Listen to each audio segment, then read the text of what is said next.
Two top-of-the-line off-roaders. We have the Toyota Land Cruiser and we have the GX550 Overtrail. Let's compare these two. So this Land Cruiser First Edition, guys, comes in at about $73,000, whereas the Overtrail Plus starts at $77,000. However, this one equipped $83,000, so a difference of about $10,000 for the Overtrail Plus when compared to the Land Cruiser. But aside from bits on the inside, these are the main differences right up here, and it is the powertrain. So you get a 3.4-liter twin-turbo V6 with the GX550. Amazing powertrain. Yes, it has issues in the Tundra. Toyota is fixing that, but it is very smooth with this attached to the 10-speed transmission. Full-time four-wheel drive for both of these models. However, on the GX over here, we have hood struts. They plug in right up here on the hood. They come down right here to a little bracket on the fender well. It seems that Toyota could do that with the Land Cruiser over here. We have the same sort of holes up here. However, they are not threaded,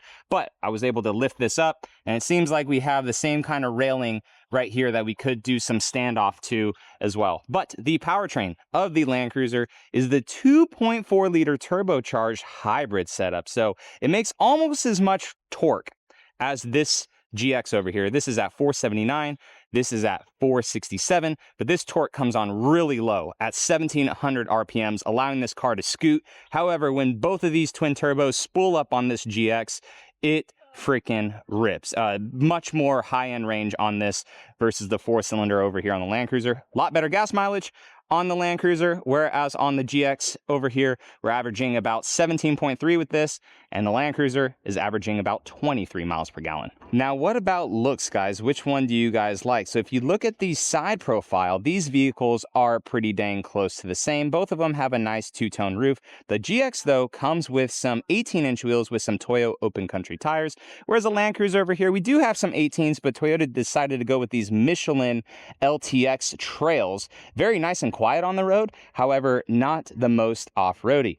The Lexus itself has a very traditional Lexus spindle kind of front end, very tame over here on the GX, whereas on the Land Cruiser, very heritage style. Big round lights, Toyota spelt out on it too.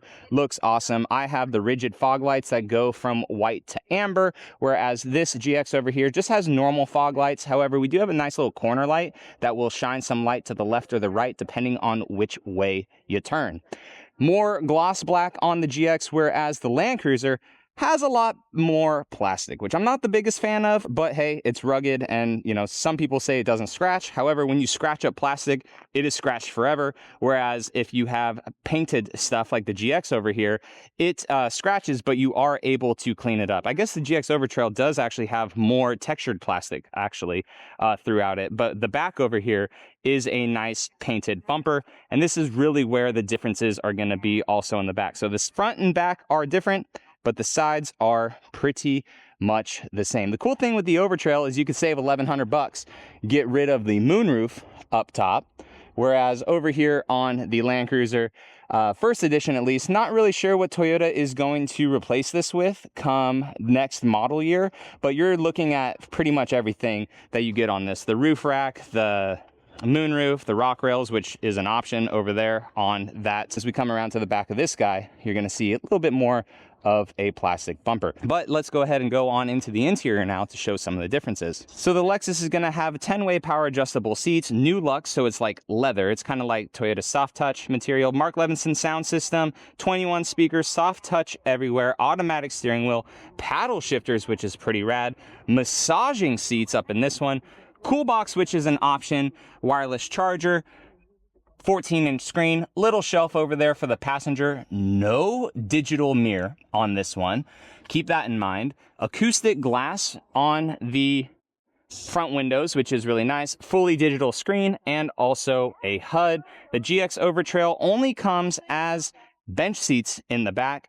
These ones are heated, which is nice. We do have the peasant blockers. However, we have HVAC right here in the center console. Again, the heated seats, no 3-zone climate control, and no AC up in the roof.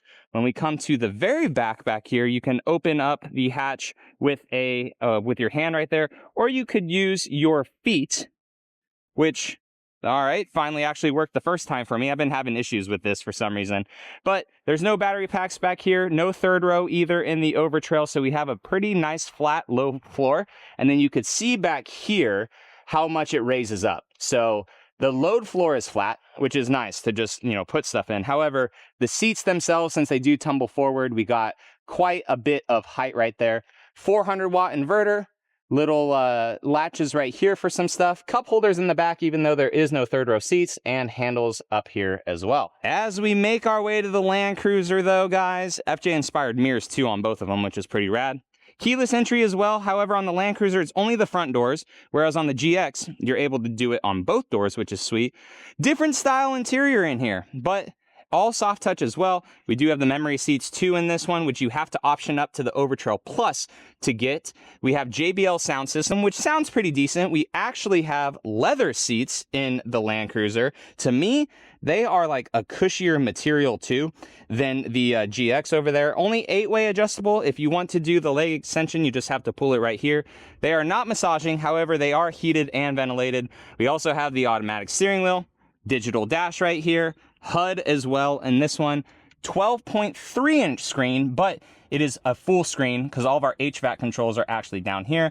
We also have the center locking diff, rear locking diff, front sway bar disconnect, which the GX doesn't have. However, the GX does have eKDSS, so kind of a trade-off because it's able to do all that stuff as well. On the Land Cruiser, you have to press a button. No shelf over there for the passenger. We do have the nice digital mirror. Again, we do have a moonroof on this, but it is standard. And then when we come to the back row, same bench setup. All Land Cruisers have a bench setup. No peasant blockers up here, but the nice thing is we got 3-zone climate control.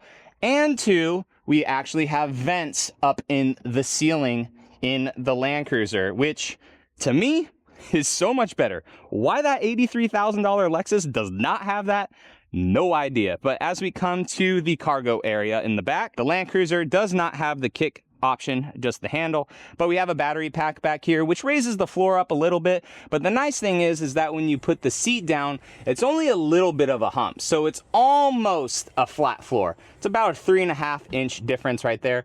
We also have cup holders and USB-Cs back here, grab handles, and more vents up in the ceiling to keep the Land Cruiser nice and cool. And the big thing too for camping and whatever, we have a 2400 watt inverter on the Land Cruiser. So those are some of the main differences, guys. You can go on Lexus's website. You can't build a car, right? But you could get like a Lexus Overtrail, compare it to like a Land Cruiser grade, or if you want to step up to a Land Cruiser premium grade. I really feel like options for options, the Land Cruiser kind of beats out the Overtrail when you're in that regard. And you have to go with an Overtrail on the Lexus if you want the rear locker with the center locker too. This is the only one that you can get eKDSS with, which is a very nice system. Disconnects to sway bars and stuff, allows for a lot of articulation. However, the Land Cruiser, that thing has a ton of travel and stuff with the suspension, the front sway bar disconnect, center locker, rear locker standard on all models. The front sway bar disconnect is only on the first edition and actual Land Cruiser grade, but it just depends. You got to go to Toyota site and really try to select the type of vehicle you want to try to see where the pricing falls. Unfortunately, with Toyota, we cannot like build your own car, right? But you can get as close as you can to really see where your money is being spent. So guys, let me know which one you would like in the comments, and I will catch you all in the next one. All right, see you later.